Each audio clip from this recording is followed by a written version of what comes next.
You call it the chivalric code. I call it being a colossal nerd.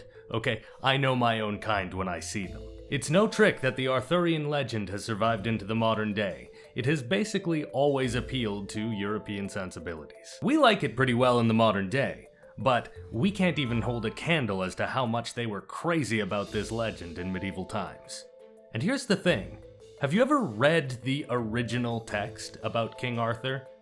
Well, that's the trick. There kind of isn't one. The earliest records we have of King Arthur are largely some extremely minor historical footnotes, followed by Geoffrey of Monmouth putting out a famously bad and incorrect history of Great Britain and the royal family, alleging that King Arthur was this legendary king that conquered all of Europe, but somehow no one remembers. From there, the great European fanfiction machine kicked off, and soon every poet on the continent was competing to write their own version of the story, with successively cooler Knights of the Round Table. Do you want to read the definitive version of the Arthurian legend? Well, you are essentially just picking your favorite medieval fanfiction and going from there. Even then, you will still be missing elements and characters that are considered iconic to the legend that we have added in the last 100 years. The Arthurian legend is essentially an exercise in shared world building that has gone on for over 1,000 years.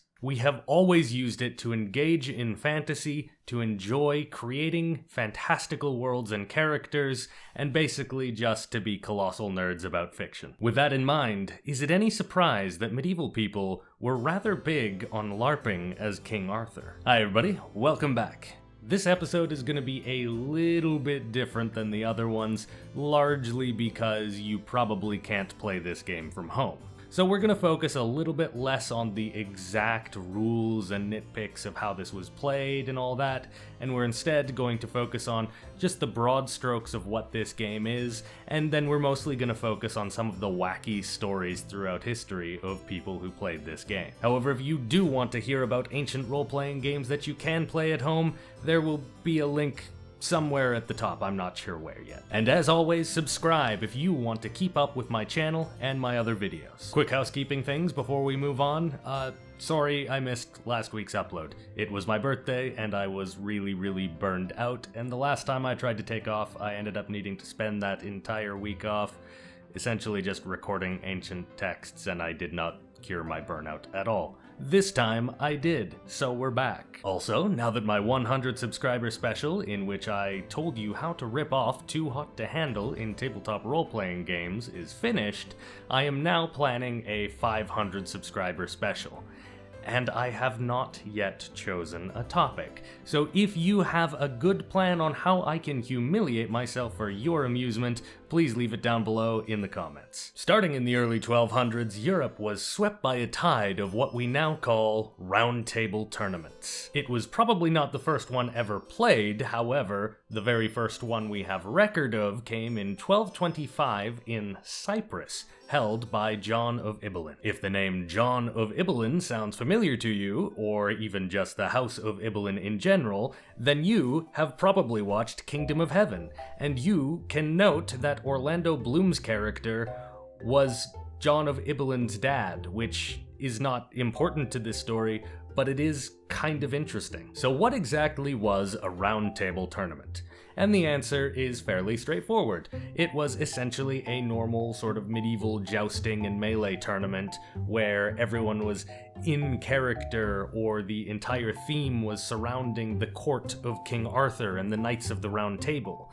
And the competitors got to imagine themselves as what if they were Knights of the Round Table, or alternatively, and this was also popular, they could actively roleplay as specific members of Arthur's court from the stories. We have record of exactly this happening 60 years later, still within the Crusader states. King Henry II of Jerusalem held yet another round table to celebrate his coronation. And this time we have it on record that people were actively impersonating Lancelot and other characters from the story. These games were played over a 200 to 300 year period and were often quite spread far apart. So, is it any surprise that impatient knights who really liked these games and couldn't wait 5 years for the next one might take to the streets and start their own King Arthur LARPing. Sometimes they would show up at other tournaments in character and just play at regular tournaments as a member of Arthur's court. Or sometimes they would even just take it off into the countryside, as is the case that was written down by, oh, this is embarrassing. What was that guy's name? Oh, what was his name? It was something like, Don't tell me.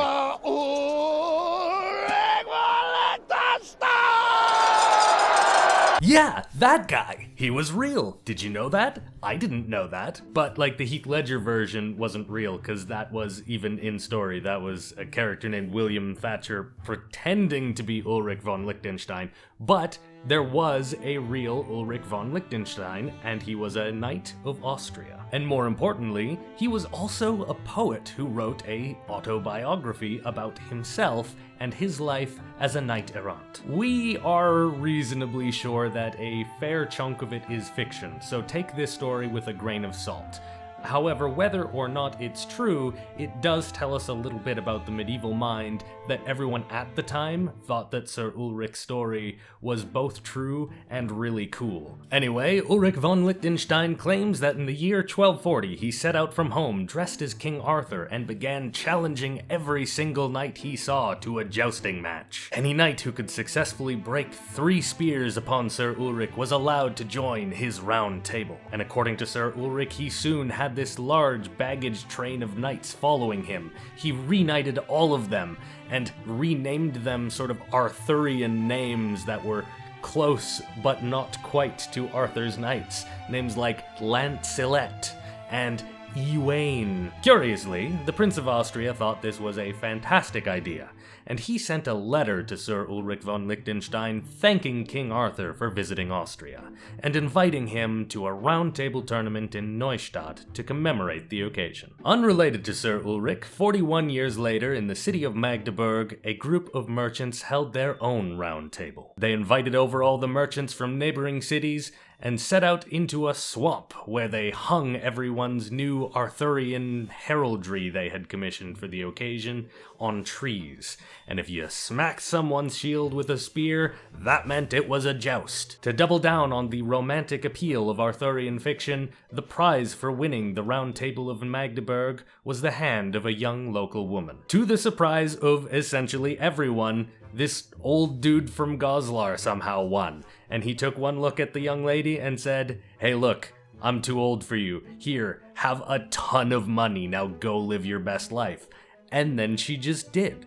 I love this story. Why don't all medieval stories end this nicely instead of horribly like they always seem to? Apparently I'm not the only one who liked this story, however, because round tables reportedly became a local tradition in Magdeburg for a short time. It's quite interesting, isn't it? Thus far we've talked about round table tournaments that happened in the Middle East and in Germany, and none of those are England. We think of the Arthurian legend as super English, but essentially every attempt to make a historical account points out that King Arthur would have been Welsh. Which makes it interesting, in my opinion, that in 1284 the English celebrated the fact that they had conquered Wales by throwing a round table tournament. And isn't this a coincidence? They seem to have very suddenly unearthed the crown of King Arthur right before the tournament. Isn't that strange? Well, here you go, Edward I.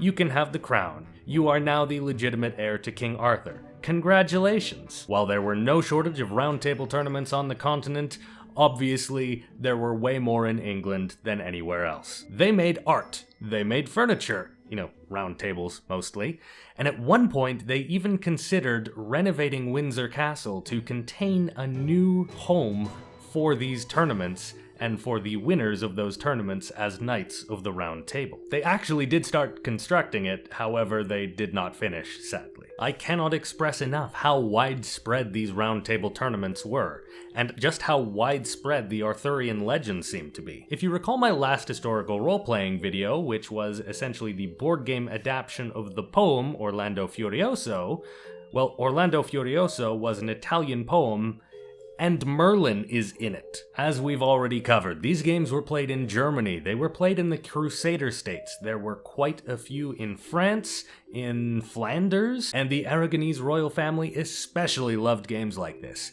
They threw 4 in the Catalonia region alone. And that's not counting the fact that they reportedly threw a number of other roundtable tournaments that just used other sources of fiction rather than the Arthurian legend. Same concept, same structure of how they played, different source material. We're gonna keep this one short today, so let's call it here. There are of course plenty of other small stories that were surrounding roundtable tournaments, such as when the kings of France and England held competing tournaments to try and attract the best knights. Or a time that the host's wife was role-playing as Guinevere and the host had to get extremely mad at all of his guests because they kept trying to win his wife's hand. However, all videos have to come to an end somewhere. If you like these videos, please help me out and share them around as best you can. The wider of an audience we have in this community, the more tip-offs we can get to local role-playing games in different cultures that have not been translated into English. Even if you just show this video to a friend, that might mean YouTube shows it to 5 more people.